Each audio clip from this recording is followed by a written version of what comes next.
Hello guys, the depth queen स्वागत करती है अपने डीप वाले डेप्थ वर्ल्ड में। और आज मैं बात करूंगी वामिका गब्बी और विशाल भारद्वाज के बारे में। मैं इन दोनों के बारे में क्यों बात कर रही हूँ, किस वजह से बात कर रही हूँ, ये आप सब लोग जानते ही हैं, क्योंकि इंटरनेट, यूट्यूब भर चुका है इनके नाजायज रिश्ते के बारे में। हर जगह बात हो रही है और इनका नाजायज रिश्ता है, ये बात ऑलमोस्ट कंफर्म कर दी गई है, क्योंकि एक पुरानी जर्नलिस्ट हैं, उन्होंने अपने ही इंस्टाग्राम अकाउंट पर इस बात की पुष्टि कर दी है कि हाँ, कुछ तो हुआ है, कुछ हो गया है। मैं अपने यहाँ टेक देने से पहले आपको ये बता दूं कि मैं वामिका गब्बी को बिल्कुल भी नहीं जानती हूँ। जानती इन द सेंस कि मैं उनकी कोई भी फिल्म मैंने देखी है, नहीं देखी है, मुझे इस बात का भी नहीं पता, क्योंकि आजकल इतने नए चेहरे आते हैं जो मतलब मेरे को समझ में नहीं आते हैं।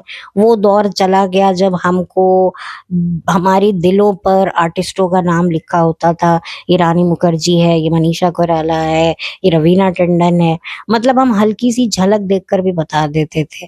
अब तो ये हमारे सामने भी आ जाती हैं, फिल्मों में अगर आई भी होंगी तो भी हमें इनके बारे में नहीं पता, क्योंकि ना ही अब किसी की शक्लें ऐसी हैं जो जिंदगी भर हमें याद रहे, ना ही इनका काम ऐसा है।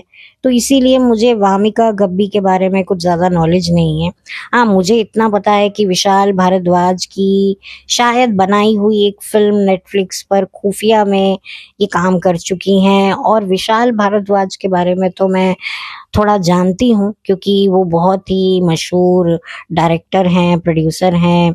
उनकी पत्नी भी सिंगर है और उन्होंने कुछ हमारे ज़माने में कुछ अच्छी बेहतरीन फिल्में बनाई थी जो बड़ी यादगार रहीं, जिसकी वजह से मैं उन्हें जानती हूँ।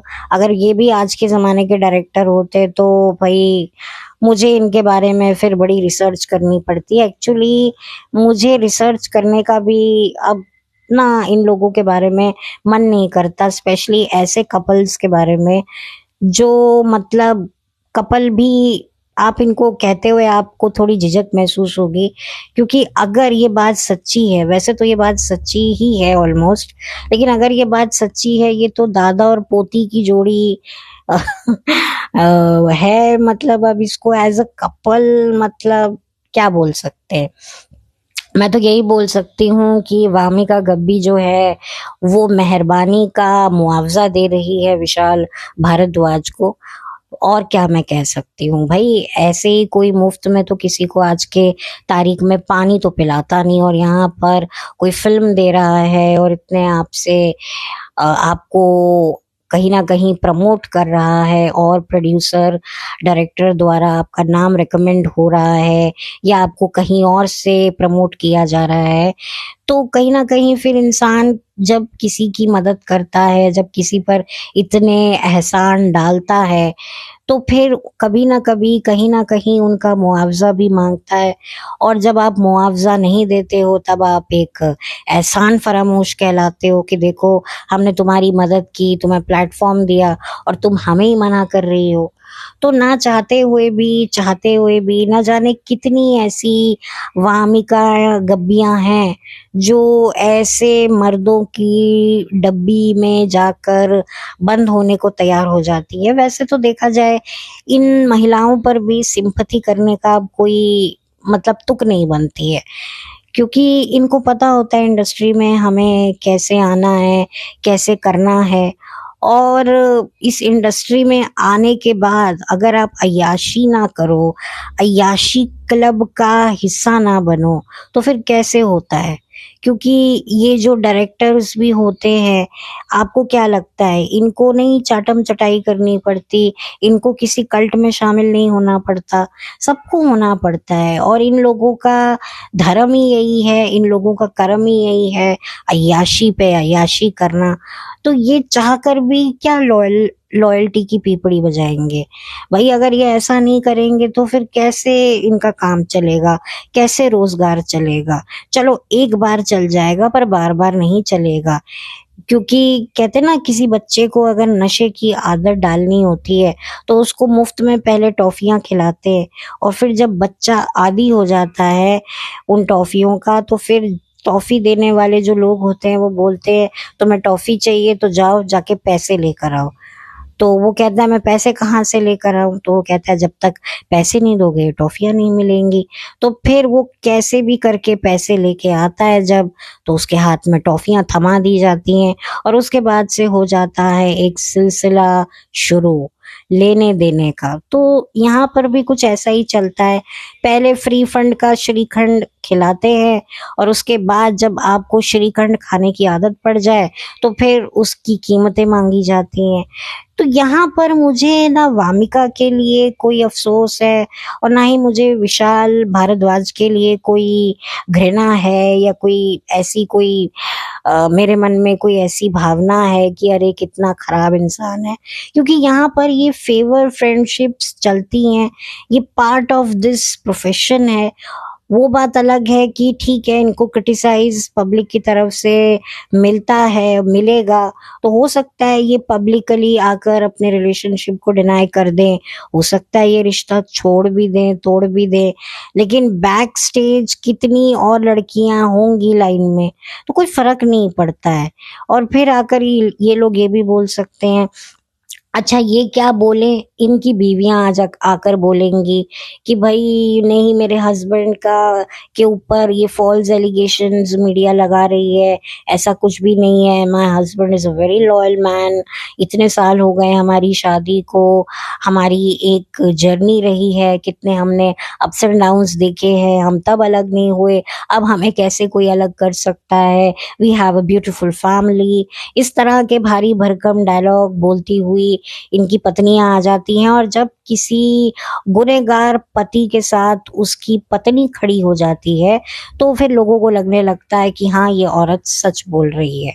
क्योंकि आप देख सकते हैं कि कितने हाई प्रोफाइल्स डिवोर्स होने के बावजूद भी इनकी पत्नियां इनके साथ चिपकी रहती हैं, तलाक के बाद भी इनके साथ एक बोरी की तरह हर जगह पर ये इनके हाई प्रोफाइल हस्बैंड्स इनको लाद कर आते हैं। तो क्या होता है, इनकी किस लिए आती हैं, क्या रीजन रहता है? वो रीजन रहता है बहुत सारा पैसा, लैमलाइट, बहुत सारा डर जो इनके अंदर होता है, क्योंकि इनको पता होता है कि हमारे हस्बैंड्स कितने पावरफुल हैं, उनके कितने पावरफुल कनेक्शंस हैं, और हम इतनी स्ट्रांग नहीं हैं। जो होती हैं स्ट्रांग पावरफुल विमेंस, वो थोड़ा सा दूरी बना लेती हैं, लेकिन फिर उनके लिए भी चैलेंजिंग हो जाती है सिचुएशन, तो उनको कहीं ना कहीं आना ही पड़ता है। जैसे कि सुजैन है, सुजैन भी कुछ वक्त के लिए ऋतिक से एक डिस्टेंस मेंटेन कर लिया था, लेकिन अब आप देख सकते हो कि अब वो ऋतिक के साथ ऐसी कनेक्टिविटी दिखाती हैं कि वो ऋतिक की करंट गर्लफ्रेंड के साथ ऐसी मतलब फ्रेंडली बिहेव कर रही होती हैं। मैंने एक रील देखा जहाँ पर सुजैन अपने करंट बॉयफ्रेंड के साथ एयरपोर्ट पर होती हैं, और उनका वीडियो कॉल उनके एक्स हस्बैंड से चल रहा होता है, और उनका जो करंट बॉयफ्रेंड होता है वो उनके साथ चल रहा होता है। मैंने कहा क्या अंडरस्टैंडिंग है बॉस, पर ये अंडरस्टैंडिंग नहीं, ये मजबूरी है, क्योंकि बहुत सारा प्रेशर होता है आप पर, कुछ आपके बच्चे भी होते हैं। खैर बच्चों की तो बात जाने दो, इनके बच्चों को भी सारे अंदर के मामले पता होते हैं, बच्चे भी बड़े शाणे होते हैं, उनको भी पता होता है कि भाई क्या चल रहा है, हमारे पप्पा जी का क्या चल रहा है, और हमारी माता जी का क्या चल रहा है, और हमारा क्या चल रहा है। तो बेकार में मुझे लगता है कि इतना होकर के सेंटिमेंटल होकर के हमें इमोशनल नहीं हो जाना चाहिए। और क्या ये वामिका पहली लड़की होगी, न जाने कितनी लड़कियां होंगी, और अगर चलो ये पहली ऐसी लड़की है तो भी क्या, मतलब अब क्या होता है ना, रेखा भारद्वाज, मतलब मुझे नहीं लगता कि वो कोई एक्शन ले सकती हैं, और अगर वो एक्शन लेंगी तो जाहिर सी बात है विशाल के करियर पर इसका बहुत बड़ा असर पड़ सकता है, बहुत सारी सिचुएशन खराब हो सकती है। और अगर इनको डिवोर्स कभी लेना भी पड़ेगा तो एक अच्छा खासा पर्चा इनको तैयार करना पड़ेगा कि हमारी, जैसे कि कई हाई प्रोफाइल्स डिवोर्स में देखा है कि भाई हम इतने साल एक दूसरे के साथ रहे हैं और इतने सालों में साथ रहकर हमारे लिए एक दूसरे के लिए इज्जत बढ़ी है। भाई इनकी नौटंकी मुझे तो हंसी आती है। तो फिर एंड में बोलते हैं हम अपने बच्चों के लिए साथ में रहेंगे।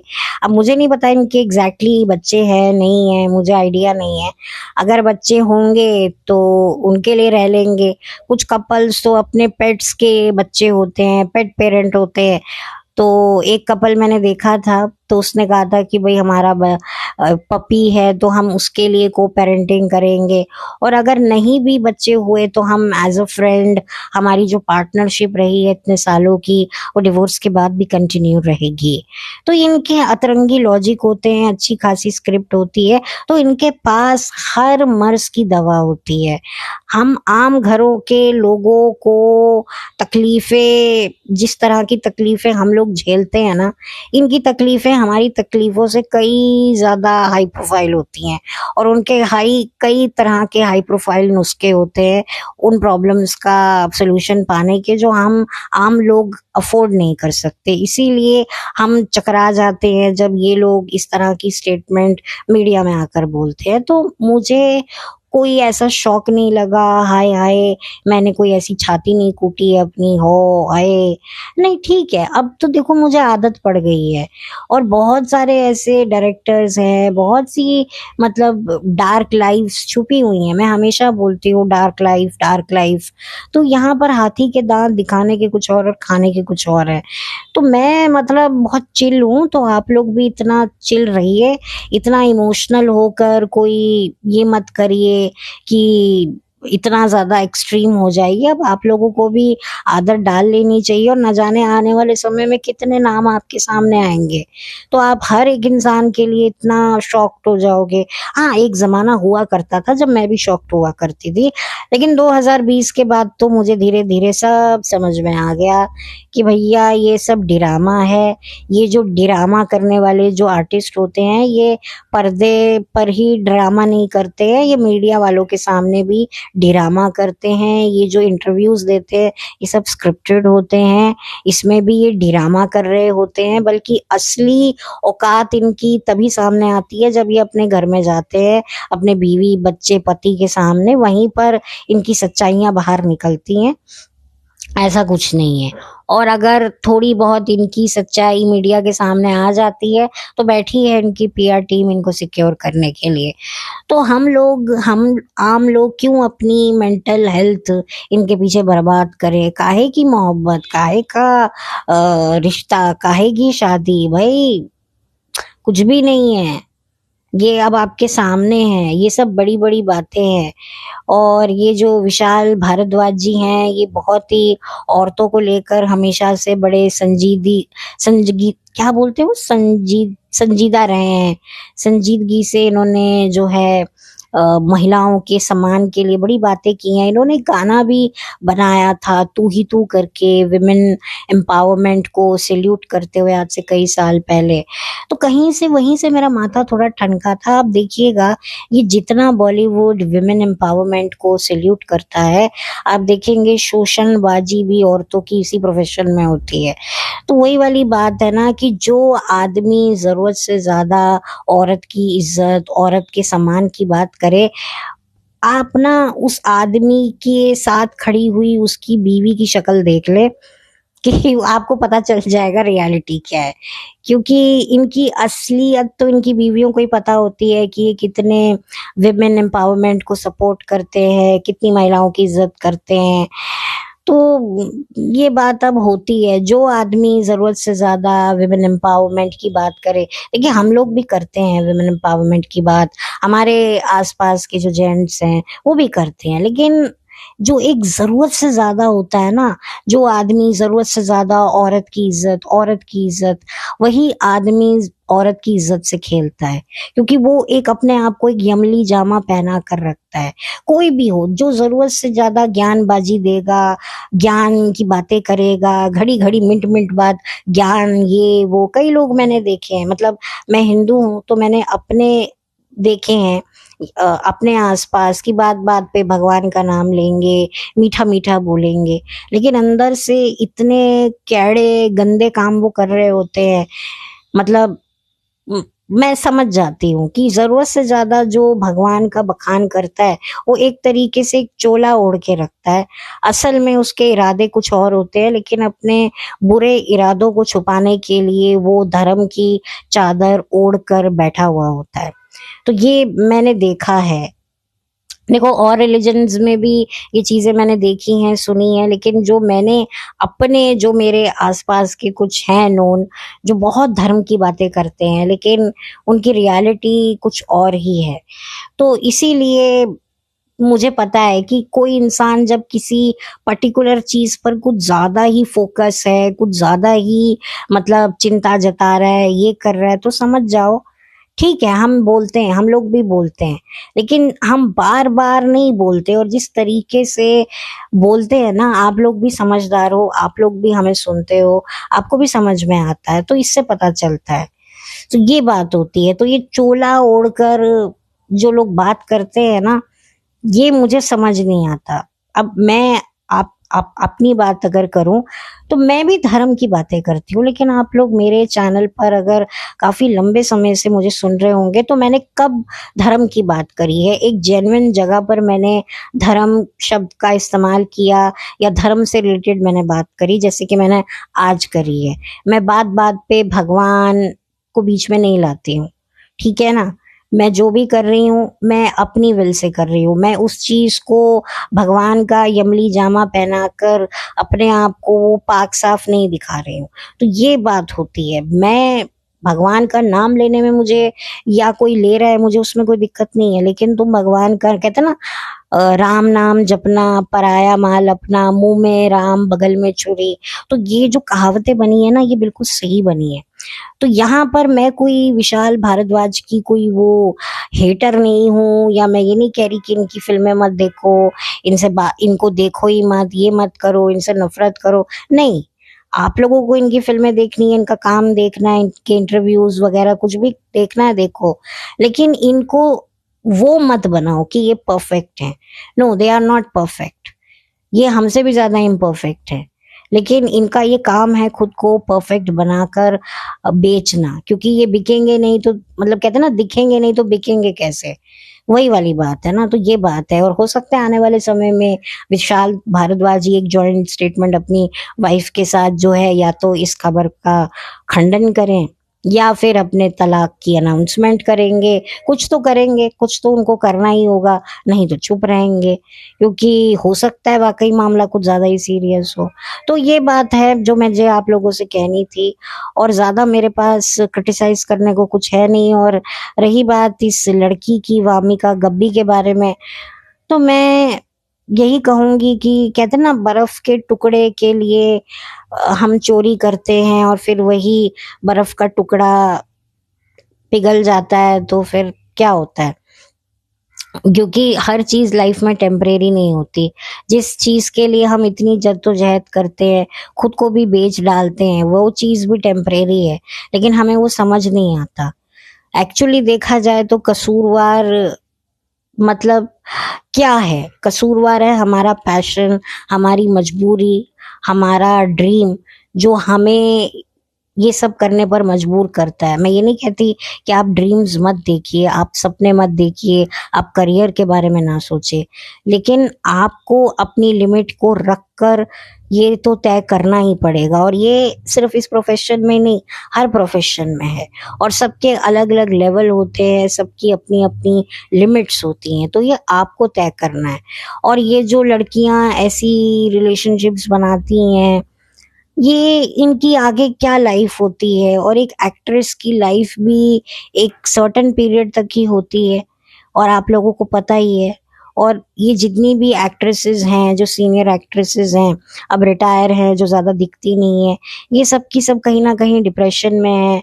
और इनको ये डिप्रेशन, मतलब पब्लिक में शायद आपको इनके चेहरे हंसते हुए दिखेंगे, महंगी महंगी साड़ियाँ, जेवर और हा हा हा हा हंसती हुई, लेकिन अंदर से ये बड़ी दुखी होती है, क्योंकि जब ये कमरे में जाती हैं और आईने के सामने बैठती हैं ना, इनकी सारी हंसी सब गायब हो जाती है, क्योंकि इनको याद आ जाती हैं वो अपनी हरकतें, वो अपनी गलतियाँ, वो अपनी कमीनी पंक्तियाँ जो इन्होंने की होती हैं करियर बनाने के लिए।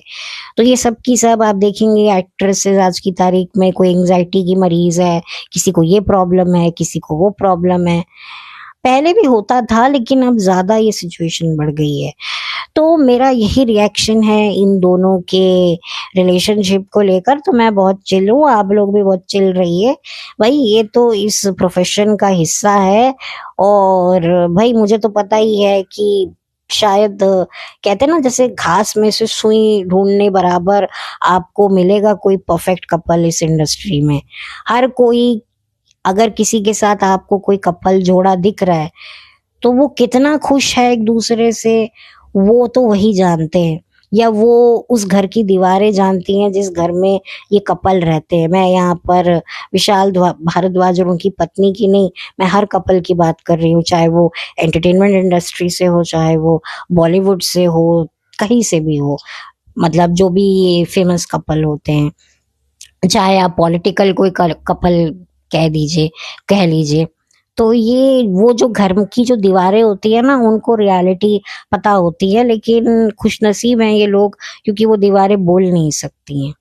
तो यही बात है, और मैं अक्सर ये बात कहती हूँ।